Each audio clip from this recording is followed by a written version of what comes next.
si jamais moi, j'ai un dossier au recouvrement, c'est quoi les options qui s'offrent à moi, en fait? Là? En fait, ça va dépendre de ton besoin actuel. Si ton besoin est financier, tu manques un petit peu de sous, tu n'as pas l'argent complet pour payer ton recouvrement en entier, tu peux négocier ta dette jusqu'à 50 %.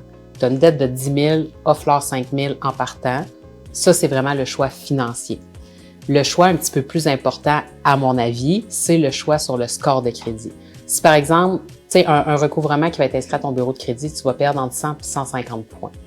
Tu veux pas perdre 100 à 150 points.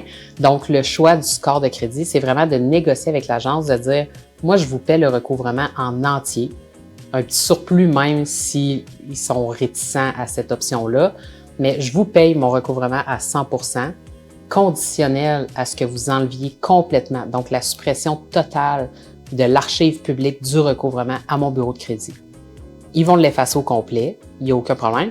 Le petit X, c'est que ça doit être payé par chèque. Puis, dans la section notes du chèque, ça doit être inscrit conditionnel à la suppression totale du recouvrement à mes bureaux de crédit.